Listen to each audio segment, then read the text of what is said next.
आसपास भी मारिएगा।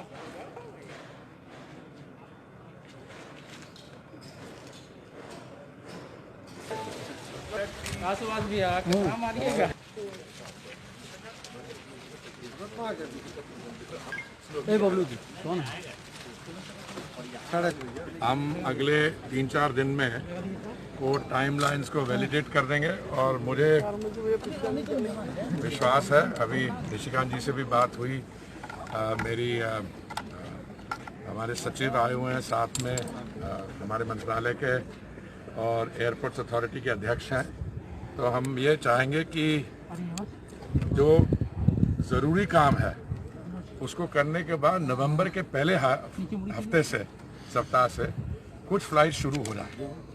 और ये टर्मिनल बिल्डिंग तो बन ही रही है, वो दिसंबर के आखिर तक वो पूरी हो जाएगा। कुछ और भी काम है हमारा, वो सब उसके हम टाइमलाइंस जो है अगले हफ्ते के में दिल्ली में सचिव और चेयरमैन एयरपोर्ट अथॉरिटी अध्यक्ष वो मीटिंग करके हम उनको अनाउंस कर देंगे। पर ओवरऑल ये है कि नवंबर के पहले हफ्ते से कुछ फ्लाइट्स यहाँ से शुरू हो जाएंगी। सर वो कहाँ होंगे? कहाँ से यहाँ पे पहले शुरुआती जो होगा? देखिए उसके लिए ज़रूरी है कि ये बहुत स्ट्रेटेजिकली लोकेटेड हवाई अड्डा होगा।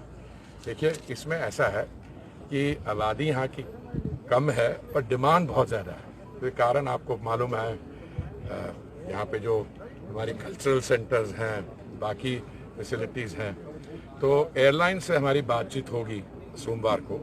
उसके बाद एयरलाइंस के साथ बैठ के हम ये तय करेंगे।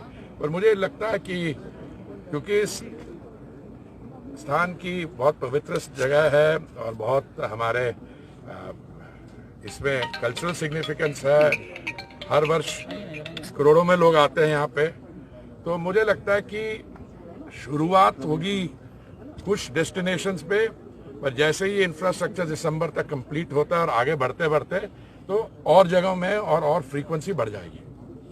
क्या?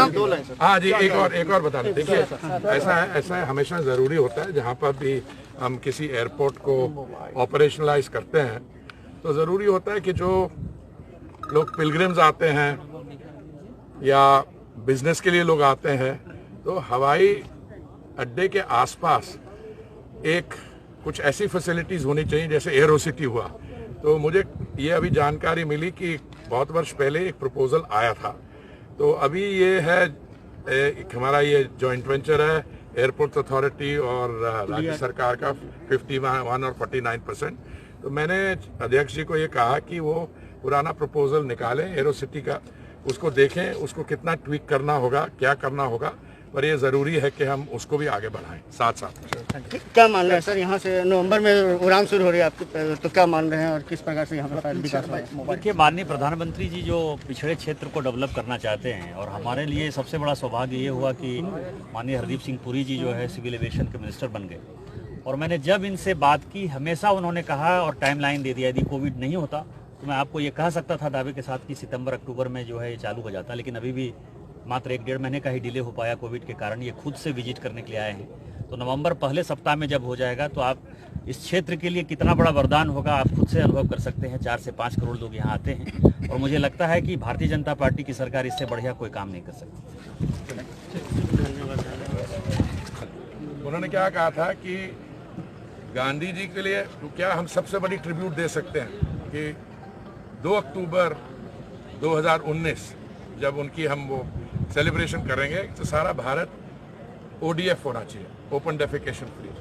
एक बहुत ही मैं समझता हूँ महत्वपूर्ण उनका ये जो योजना है, ये कि देश का आम आदमी, देश का आम नागरिक वो उसको सिविल एविएशन की जो इंफ्रास्ट्रक्चर है वो हो। देखिए हमारे यहाँ भी मैं समझता हूँ कि इस समय हम दुनिया में अभी कोविड के आने से थोड़ा सा डिले नहीं हुआ, फिर भी हमने शुरू किया था 25 मई को डोमेस्टिक फ्लाइट, उस दिन 423 फ्लाइट थी और करीब हम 30,000 लोगों को कर पाए। अभी हम 1.5 लाख के करीब पहुंच रहे हैं। 2 दिन पहले का एक आंकड़ा है 1,41,000, ठीक है। तो ये मैं समझता हूँ कि 31 दिसंबर तक जो हमारा प्री कोविड लेवल था 3 लाख पैसेंजर पर डे, वो हो जाएगा हमारा 31 दिसंबर तक। बट उड़ान में जो प्रगति हुई है वो वाकई में मैं बहुत उससे सेटिस्फैक्शन लेता हूँ। कई हमारी सेकेंड वर्ल्ड वॉर की under served unserved air strips हैं। अभी मैं पिछले 4-5 दिन के अंदर मैं आपको बताता हूँ अपना एक्सपीरियंस। मैं कुशीनगर गया योगी जी के साथ, वहाँ पे हम अंतर्राष्ट्रीय हवाई अड्डा बना रहे हैं। अभी आज सुबह मैं दरभंगा गया, अभी आपके यहाँ आया हूँ और मैंने योगी जी के साथ बैठ के और जो हवाई अड्डे हैं बनाने जा रहे हैं हम यूपी में, 3 तो मुझे याद आ रहे हैं, एक चित्रकूट, अयोध्या और सोनभद्र मेरी अपनी अडॉप्टेड डिस्ट्रिक्ट भी है। तो ऐसा इनमें कई में उड़ान की फ्लाइट्स होंगी एक्सेट्रा।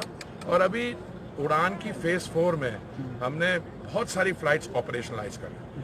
तो आने मोदी जी की ये विजन जो है, मोदी जी का सपना है, आने वाले हम कुछ सालों में हमारे जो देखिए कोविड से पहले हमारे पास पूरा जो हमारे फुटफॉल था 345 मिलियन का। मैं समझता हूँ अगले 4-5 से 1 बिलियन तक हम इसको ले जाएंगे। और डोमेस्टिक ट्रैवल खास करके बहुत बढ़ने जा रहा है। और डोमेस्टिक ट्रैवल के अलावा हमने जो फेयर स्ट्रक्चर किया है, इसमें उड़ान टाइप फ्लाइट्स और रीजनेबल फेयर रख के, मैं समझता हूँ कई लोग जो नॉर्मली रेलवे से जाते हैं, जब उनको ये सुविधा मिलेगी तो और से और लोग इसका इस्तेमाल कर पाएंगे। सर कोई खास यहाँ पे अपने सेक्शन दिया कोई खास? मैंने तो बताया कि अगले हफ्ते के अंदर हम डिसीजन जो है ऑपरेशनलाइज करके अनाउंस कर देंगे। बिल्कुल, बड़ी यहाँ के लिए बड़ी राहत हो रही होगी। बहुत बहुत धन्यवाद।